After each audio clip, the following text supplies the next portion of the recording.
All right, welcome to Peeps Creek, the cafe where we serve you delightful, slightly intense, but definitely worthwhile conversations. A podcast focused on bringing people together by drinking, listening, and conversing. So grab your favorite drink and let's see what's on today's menu. All right, people, welcome to Peeps Creek, the cafe. You know, here at Peeps Creek, we always have a conversation centered around a drink. And today I am drinking on water. Boom, boom, boom, H2O, bam. And I also have me some trusty Red Bull because the brother is tired. All right, and I am joined in the caf by Denise. Say hello, Denise. Hello, everyone. And what are you drinking on over there, madam? I am actually drinking on some juice from our old Peeps Creek cup. Oh, that cup is old because that's the old name. I know. Double entendre podcast. That's old. But All right. loyal, I still keep the mug. Loyal, So either loyal or you just ain't got no money for no new mugs. All right. you haven't sent me no new mugs. Today we are going to be doing episode 66. It's Careless, Shooter, or Child Protector. Again, this is season 2 of Accused, Guilty, or Innocent. Now, I would tell you, more likely than not, this episode may be a little shorter than normal because, quite frankly, It wasn't much. yeah, this episode was kind of boring. All right. So, but look at this. Make sure that you know to support, boom, black shit. I saw that. Nice. Did you actually make Mhm. that, or are you supporting someone? No, I bought this in a bookstore, a African American bookstore in Philadelphia. Nice. Yep. Did you get one for your son? I got him that's where I got the Nipsey hoodie from. Oh, gotcha. Yep. All right. So we were out last week because someone didn't want to come to her job. Okay. I couldn't. I couldn't So get out of bed. what happened to you? What was going on? I got sick. After 2.5 years of this COVID finally hit me. Mm. And So you out there partying those streets. actually, no, I got it from my youngest. He started feeling sick, and then a day later, I started feeling sick, and so I tested him, and he was positive, and then I was positive. So it was not partying; it was my child. Okay, and is that's how I had COVID before the vaccinations because Davion gave it to me. That could be, ugh. Well, I mean, the truth of the matter is I wasn't sick. I That didn't even don't know. gotta do nothing with I don't nothing. even know I had it, but he was the one acting like he was dying. So Again, I don't know about I you. I don't know, but about me, yes, it was my son. so I am going to say that he definitely gave it to me. All right, so let's go and talk a little bit about this particular episode. So this particular episode, we start off in Ladonia, Texas. Mhm. I believe that's the proper pronunciation. And And we are on September the 11th, mhm. 2019, which is technically was the 18th anniversary of the terrorist attacks in New York, right?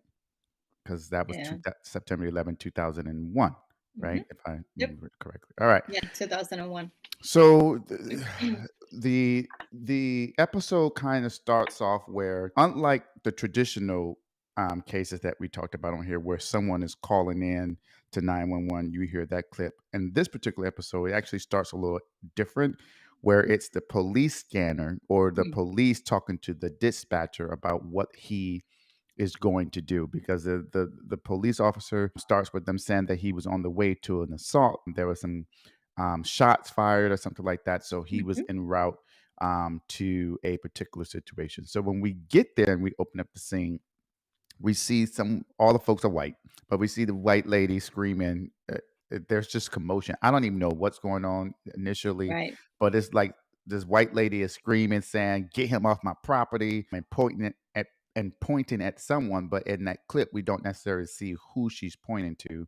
And Mhm. she says something about your daughter has marks on her face and blah blah blah, right? Yep. And so then we have a little cut, and it shows that a statement that a child was seeking assistance or seeking help or something, Mhm. right? All Yep. right.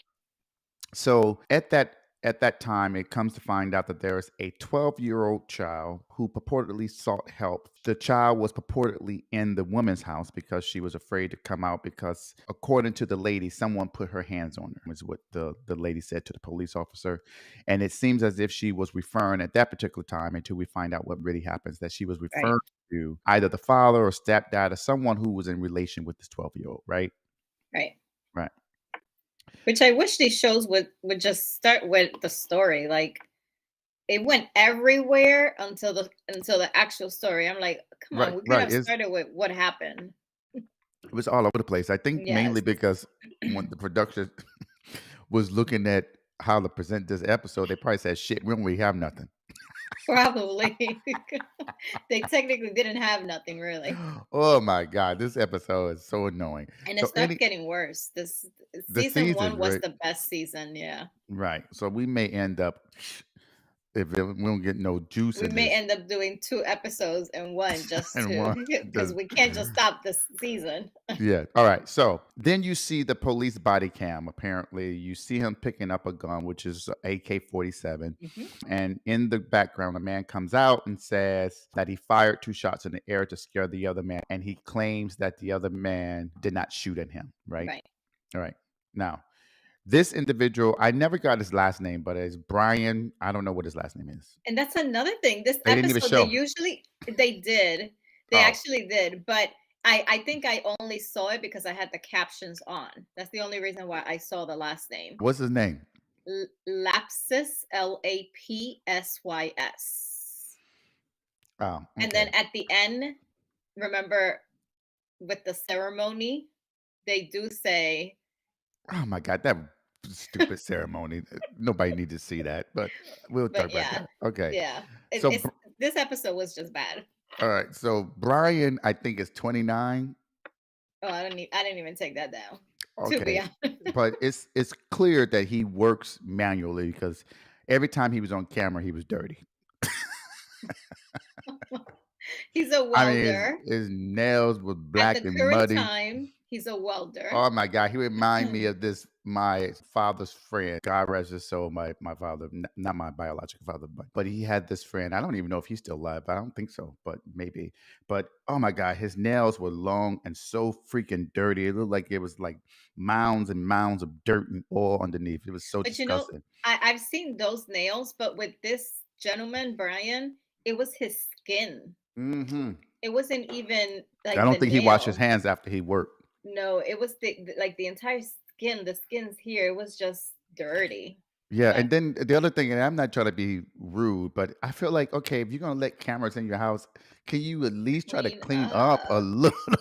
because that kitchen. Oh Oh my God, my! that kitchen was atrocious. I mean, yeah, I know my house ain't always the cleanest, but I Jesus know. Christ. Oh, I know. I when she was doing the dishes and I saw that mountain of clothes, I was like, "Oh gosh." Like, all right. So Brian, who has been identified as the intervener in this particular case, has been charged with aggravated assault. So aggravated assault in Texas brings the 20 penalty of years. up to 20 years, right, in jail. So in Texas, aggravated assault is Penal Code Section 22.02. It's a person who actually commits the definition or commits the crime of assault, which is 22.01. But in addition to that, the individual either causes seriously bodily injury to another, including the person's spouse, or uses or exhibits a deadly weapon during the commission of the assault. And that is a felony in the second degree. So that is Texas penal code for that. So one thing that the lawyer said, and we were introduced to his lawyer, and his lawyer is Derek Wapoli. Hmm. And what he basically said is this. He says the letter of the law for aggravated assault in Texas is that if you intentionally, knowingly, recklessly threaten someone with serious bodily injury and exhibit a deadly weapon in that process, then therefore you committed aggravated assault, right? And then what he does say in addition to that is that while that is true, the letter of the law also says that you can use reasonable force to defend yourself against the attack of another, right? Right. Now, when he said that, after Brian told the story, I was like, brother, that's not self defense. Mm-mm, And at I'm like, all. and bro, he wasn't reason to be trying to defend himself from nothing. This guy is just all over the place. All right. Right. So you kind of want to tell us what Brian's recitation of the story is? Yes. So Brian starts telling the story, and he says that he goes to a neighbor's house because he received a text that another neighbor had beaten his 12-year-old daughter. And the daughter had run into the house that Brian was staying at the time to hide, to just find another place. So the police had been contacted by whomever these neighbors were, or whoever the people involved were. Nosy people, but go ahead. But it does look like it's a neighborhood, that they hang with each other. They hang in each other's houses a lot. Mm, But true, but still nosy. But go ahead. and this is why on the previous episode she decided to go to the place in the mountains to speak to him because of what you just said. All right, so Brian continues to say that the father, he's met this guy a couple of times, and every time he's met him, he's drunk and has R15. a gun, an AR-15 with him. So knowing this, knowing that this person, every time he's seen him, he's drunk and has a firearm, Brian, goes into his garage, and that's when he retrieves the AK-47, Mm-hmm. for whatever may happen. And then 20 minutes later, the father of the little girl pulls up, but they do want to specify that it's pitch black. So, the lights, there's lights poles, but one apparently is not working, the other one is, but it's pitch black. And when the man comes into the driveway of Brian's house, Brian can't see if this person has a firearm with him or not. And so Brian starts screaming at him, stay back, stay off my property. But the guy, still continues to move on forward. And so Brian aims his firearm at a 45-degree angle towards the man's direction and then shoots 2 rounds. All right. So that's kind of the story that is Brian. that the story that Brian gives? Because I Yes. also think when he goes and talks to his lawyer, we hear a little different version of that. No, this is what Brian said at the beginning, All right. which is why I say, Before talking to the lawyer or while no, he this is went while in. he's sitting with the lawyer. Right. So, because remember, he says, what I recall from that, you correct me if I'm wrong, is that the father didn't come until 20 minutes after Brian arrived. Right. Right. So we don't know what was going on with the little girl. We have no indication from the story that Brian gave. We have no Right. indication if she's bruised, if she Right. is suffering some kind of All we know major is that she's injury. in his house. That's it. She's in his house, right? That's what we know. But we do know that 20 minutes passed. Right. And then the father shows up and basically was like, "Give me my daughter, right? She needs to Well, come he home." didn't even say Essentially. anything. He just, well, the way Brian mentioned this, he comes in 20 minutes later. He pulls up. I Hmm. can't see his hands. I start screaming, "Stay back! Stay back! Stay off Hmm. my property!" And Hmm. because the man kept on walking, he shot the rounds. All right. And what else did he tell his lawyer that he said, "Well, the one mistake I made." Right. And so then he continues. But, after he says that he aimed the gun at a 45-degree angle in the man's direction and fired the 2 rounds, he says, the minute I fired those 2 rounds, the cops were already there. So, the cops were pulling in. So remember when I mentioned earlier, the neighbors had already called the cops. So cops were already en route when this was happening. So then that's when, the cops get out of, oh, were you Go going to ahead. say No, no, something? no, The no. cops get out of the vehicle and they go, to talk to the the parties involved. Hmm. And that's when Brian tells his lawyer, and this is where I made a mistake because I told the police that the guy had a gun and he had shot rounds, but he didn't have a gun. I didn't know if he had a gun or not. He Right. just So, basically so assumed. basically, what he was saying is that the two shots, right, Right. that were the shots that Brian actually sent off on his AK-47. Hmm. What Brian told the cops is it was the father who had the gun, and it was the father who did the Who two shot? shots, Right. right? And what Brian was saying is that the reason he did that is because he knew within his soul, within the within his body. Right. He knew within everything within his being that the father definitely would have had a gun Hmm. in his In his possession. possession. And so if the cops would have found the gun, therefore they would have known that it would his story, his lie would become Hmm. truthful, right? Which is really dumb because he also Crazy. indicated that he knew the guy had an AR-14, not an AK-47, which would tell me that the bullets are different. So if they were to recover the bullets, they would know that the bullets came from an Hmm. AK-47, not an AR-15. But Right. that's the in my head, that's the first thing I'm thinking. Like, this story is stupid. Like, what are you talking? What are you Agree. talking about? Like, it makes absolutely no sense. It's asinine. And then the other thing about this is that notice that when he talked about the guy, right? Which I don't even know. Anyway, when he talked about the father coming up, he doesn't mention anything about the guy being aggressive. He doesn't mention Mm-mm. anything about the guy waving something or look Nope. as if he's waving something in his hand. He doesn't make any indication that the guy went into his vehicle after he told him to leave, right? And so to me, it was like he already had in his head that he was going to be super vigilante, Right. and be the neighborhood cop type of guy. Right. And I think it was based on assumptions because he's seen this man before and he's seen that this man carries, a firearm. He Right. just assumed that the man was going to have the firearm with him. But it's like you said, there's a difference if the man gets out of his vehicle and starts, making like gestures like I'm about to shoot you or do something, but there was no indication. There's even a point where they show the man coming out of the car and the man looks like he's just closing his door. Right. And when you hear him talking, him being the father, there is no point of there is nothing in his voice that made it seem like he was aggressive, as if he was drunk, as if he was agitated. It was more so I got from that is look, Where I is have my a daughter? exactly. Why is she over here? Okay. Exactly.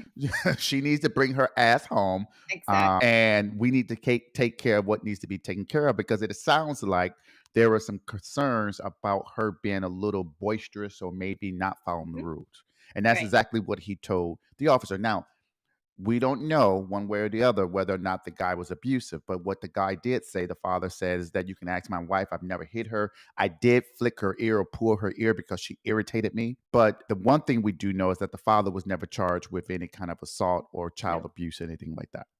Right? Nope. Agree. Yeah. All right. They didn't. If they did, they didn't mention it. They didn't say anything about that. So, Well, they did. They say he was never charged. There was oh, no. They I said didn't there was even. no charges against the father. It came up Yeah. on the screen. All right. Oh, So gotcha. I was then, I was half oh, asleep when I was watching this. yeah, So, this episode was like, all right. And then the lawyer decides what he needed to do is to get a little more information, is because the wife or the girlfriend was not at home, right? It was the mother, right. Brian's mother, who was home, which also, anyhow. So the lawyer goes to interview the mother. Well, it was the mother's home. Oh, it was the mother's home. Right. And so Brian at the time was staying with his mother. That's where his mother lives. So when the lawyer goes to speak to the mom, he's going to the house where everything happened. All right. That's where the mom All lives. right, so let's talk about this story. So the mom says he asked the mom what happened that day and what was her story. So, okay, so the mom is Michelle. She's a youth pastor. And so she received a call. I can't remember from From the whom, pastor. from the pastor that, this was going on with the girl. And my And the mind girl went was blank. 12. I think I mistakenly said No, the 15. 12 said, yeah, the girl is 12 years old. And so the girl, she goes to speak to the girl. I can't remember if she goes to speak to the girl No, or see, or the, you making it. See, you I must have am. really been You might sleep as on well this want to say episode. what mom. So I just have what Brian said. That the was it. mother was interviewed, right, about what happened that day. Now remember, Brian said he got a phone call because there was He got a a text. girl. Huh? It He was got a a text. text. Yeah. He got a text because there was a girl essentially seeking shelter in his home because she was under duress. Right. Now, the story the mom gave, right, was that the mom received a phone call from her pastor Hmm. that said that one of the youth that the mother engaged with in her ministerial duties at church, right, communicated to the pastor that her dad had put his hands His on hands. her. Right? He didn't say what happened. Right? So the mother hears this from the pastor and basically was like, "Oh no!" And so the mother hangs up the phone, walks across the street, goes to the people's house, and went and got the girl from the father from the house. And when she got to the house, she said that the little 12-year-old girl told her that her father and her got into a fight, and he put her hands around her neck. Now, Right.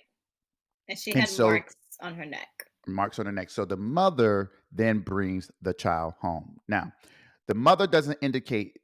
For me, here's some things that were missing. I don't know if the father was there or not, right? Or the Right. parents were there or not. But here's some things that's missing for me. The mom didn't indicate when she went in there that she saw the house a disarray.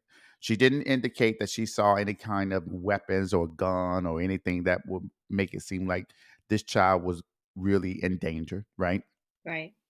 She didn't say that she had to take the child to the hospital to get examined or try to figure out what's going on. So she went across the street to rescue a child out of someone else's home based upon the fact that the girl said to her or to a pastor that my dad put his hands on me, right? So Right. she brought him back to the house. And then what she said is when Brian came in, Brian went and got his gun. Right. Right. Now, so for me, that story is significantly different from the version that Brian gave because it appeared as from the way that Brian gave, it gave the impression that there was imminent danger because that the way he made it appear was that the girl escaped from home and ran over there out of fear in the midst of the commotion. But that's not what happened. Obviously the mom went across the street, investigated, and did what she needed to do and pulled the child out of the home. Now, again, we don't know whether or not the child's parents were in the home or not. But let me tell you this: I wish a motherfucker would come to my house and take my child. That I don't care what, as long as the child is still breathing, okay, there is going to be some discipline that happened in this household. I wish a motherfucker would come and take my child out and put him in her home and not let me get my child. And there Yeah. is nothing showing imminent threat to my child. Oh my God. Ooh, yeah.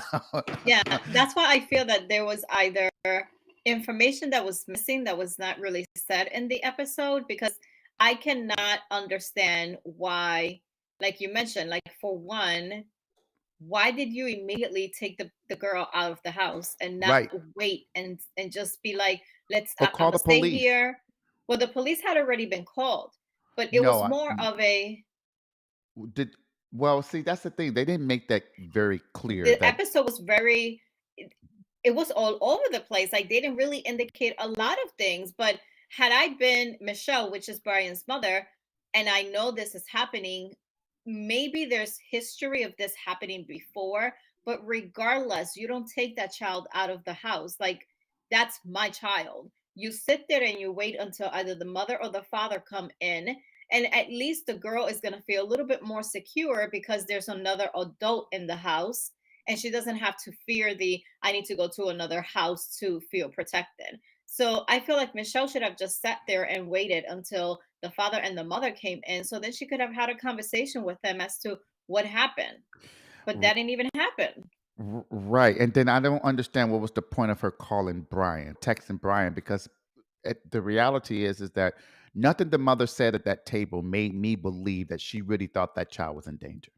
No, it's like you said, Brian's story did make it seem like the girl was she was beat up by the dad so Right, bad that she had to flee away or the dad was about to just right, kill her. right. Whereas the mother's story wasn't that way. It was not. And then we also have to take into account that when the police came, they obviously came and I'm assuming they did their due diligence to actually look at the girl because they talked to the father. Right. And so the presumption is that there was nothing there that caused them to believe that the girl Mhm. was harmed in any way, right? Right. So And so then it as a ended up being that she wasn't even it wasn't in the neck. He had pulled her by the ears. ear, exactly.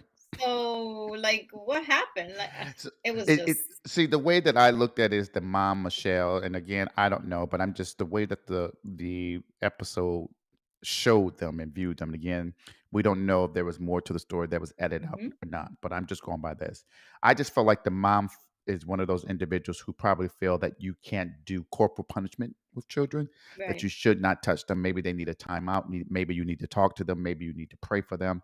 And that very well may be her parenting style, but that's for her to do in her household, not necessarily to relegate that to someone Hmm. else's household, right? And it further removed the fact that Brian felt that he was in any kind of harm's way.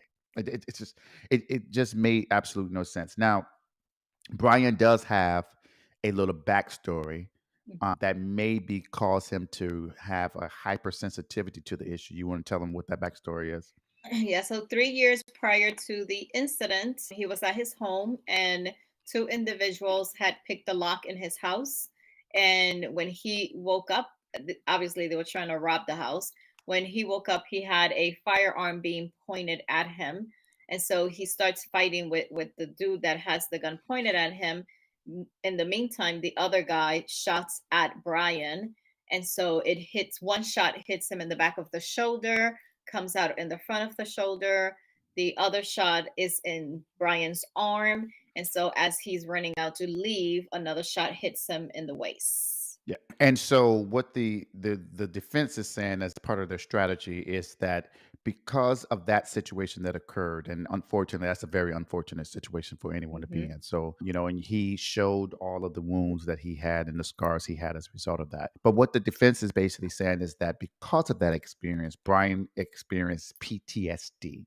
Right. Hmm. And so as a result of that, he's more hypersensitive. Now, some people may say, well, because he was a victim of gun violence, then there may be maybe the inverse should have happened in a sense that the PTSD should be that he should be afraid of guns, right? That's one perspective that people may have as a result of that. But Brian's perspective is that it caused him to not only be hypersensitive to the issue, but it also told him that he needs to protect himself at all Right, options, and therefore he needs to be more comfortable with guns, right? right. So, what was your reaction to the defense strategy in regards to the PTSD related to the home invasion and Brian's actions on September 11, 2019? So, I am going to think as a juror, right? In case this it's just because again, based on what they presented to us, I get the PTSD and I get the need for him to always carry a firearm, but I didn't feel that the man was a threat. No, go ahead. Sorry. What were you gonna say? I thought that strategy was bullshit. I'm just going to say what Yeah, it is. like I felt like they did that for sympathy purposes. And granted, yes, I understand it. yes, But the two scenarios are not the same. They're no way at near the all. same. And keep in mind, it's not that he was just carrying a gun on him. Brian left his friend's house, came home, And went went and into a got it. garage to find You're an right. AK-47, then stationed himself in front of his vehicle like he was in Iraq on a Right. You're line of right. fire, You're right. aiming a gun, waiting now again, waiting for the father Mhm. to come, not knowing if the father was even coming, not having any conversation with the father to indicate whether or not there was aggression in his tone. I could see if you said, "I'll be able to get my motherfucking daughter if you don't give it to him, I'll beat your fucking ass." Okay, I get that, right? That's a threat. Us- You know, Right. there's none of that, right? So he But that's what positioned I himself feel. and That's he why I feel waited 20 minutes. they must have left some stuff out because this all of this doesn't make sense. It will only make sense if, like you mentioned, there have been some type of conversation between the father or the mother of the girl to say he's on his way to go pick her up Right, and he is not happy right. and this and that, but none of that was indicated. So it's like I don't know. I don't know, I crazy. think it was some hogwash. It was some bullshit. You don't get to stake out 20 minutes and wait for somebody to arrive and it's pitch dark. And then as soon as the person get out their van, you scream, "Get off my property!" When you know that he's coming to get his daughter, who you don't have the right to have in your house anyway. Exactly. And then you aim the gun at him. Now, keep in mind when he first talked to the lawyer, he didn't say I aimed at him, right? Until Right. they were watching the evidence video, right? The video. And he said, Exactly. Right. well, most of the time the gun was aimed at him. And then I aimed at 45 degrees and I shot twice. And I'm like, bruh, that's an AK-47. You shooting in the air randomly. Now, what if the bullets would have fell down and hit someone else? Hmm. You would be responsible for that. Like, you are supposed to be a volunteer, firefighter or something, or Yes. Yeah. For 2 years. Like, right. So those are things that you should be cognizant of, and you should have enough understanding to know that your gun could create some damage for someone else. You know what I hmm. mean? Yep. And keep in mind, it's pitch black. You don't know who's Mhm. out there. You don't know who's standing in the. I don't care how rural the area is. You don't know if there's kids playing in some random field, Exactly. right? Exactly. And it's Or so. I if mean, the man would have brought other people with him and they're in exactly. the car, it was just a mess. It's just stupid, right? And then we get to see the video, more video footage of what happened with the cops there, and you hear the cops tell the guy, "Bruh, this man doesn't have any kind of weapons on him at all. Hmm. Like, what were you thinking?" And then you lied to me. What was the point of you lying to me, right? Right. and and Brian was like, "Well, yeah, I mean, I did lie to you, but I didn't mean to." Blah blah blah. And I'm like, this is just I Well, don't know. we It's do have to say that Brian does admit, he admits to the lawyer that he did make the mistake, but when the police go and question him again, he does admit to lying. So he does tell them that he's the one who actually shot. So he did admit, and so the lawyer does say immediately after you tell them that, the cop turns around and ends up saying that as the man was leaving, you shot him. mhm. So they didn't want, they wanted the story to be more of the, not the what the cop has said, because then they wouldn't believe Brian's story. Yeah, but I just think if I was on a juror and I heard that and come to find out I knew A, that he lied to the cop, but I also Hmm. knew why he lied to the cop. I just say that was planned. I mean, you literally sat there and came up with a stupid ass Story. story Hmm. because you knew that this guy in your head, you knew this guy had a gun. So you were basically going to plot evidence against someone else to take the fall for something that you did when you're supposed to be a intervener. Those are not actions of an intervener, in my opinion. Hmm. Yep. So I mean, I just didn't buy it. I'm sorry. And then even in the reenactment,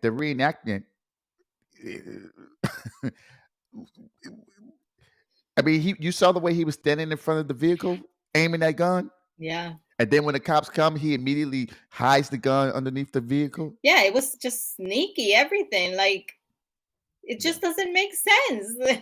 No. And I don't even know why the prosecute. So at the end of the day, the prosecution decided to give a plea deal in this particular case. And the plea deal initially is that if he were to admit to providing Wait, a but false before statement, you talk about or, the plea deal, yeah, when they took him to do the mock trial, yeah, I was mhm, like, you cannot sit there and answer these questions the way you answering them.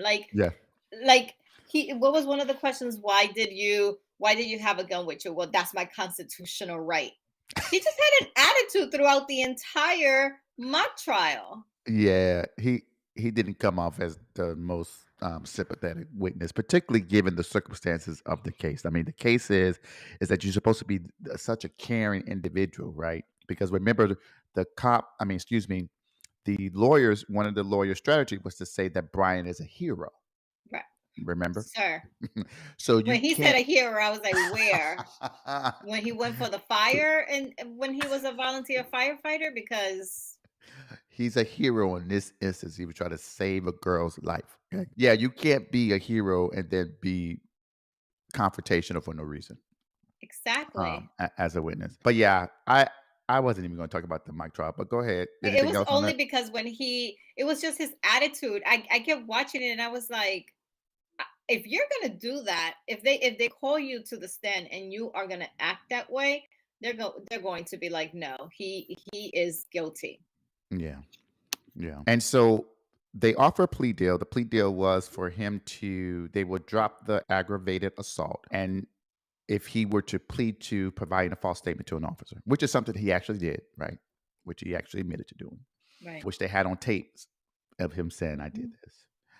But Brian's perspective was, nah, because I've been on probation during this entire time and I'm tired of having to communicate with my probation officer.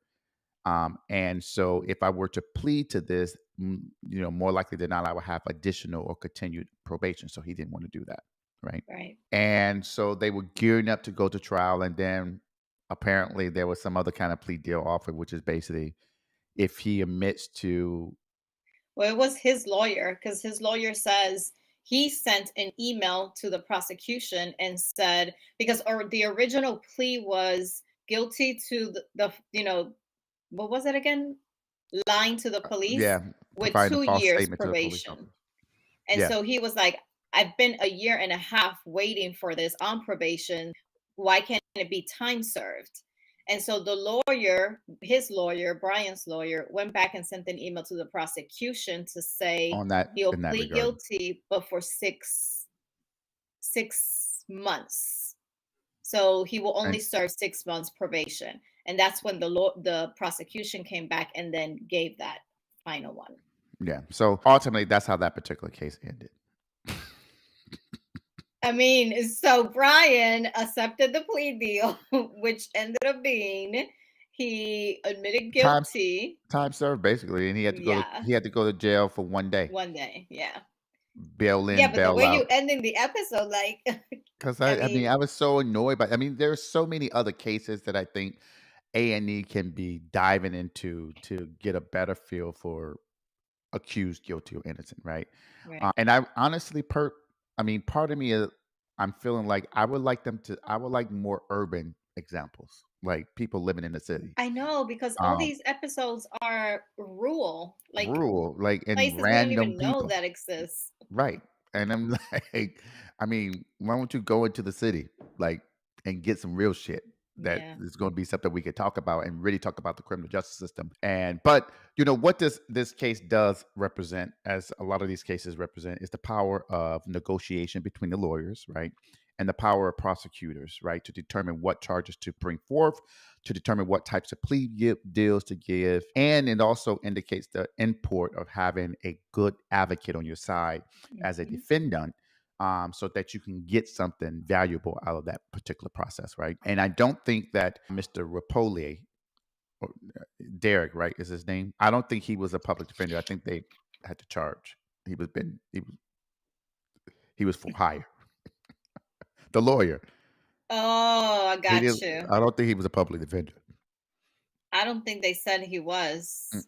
No, because he was also talking about his partner. So Yeah, which his that- partner does appear too. yeah. But so, and then the day before he had to turn himself in for that day in jail.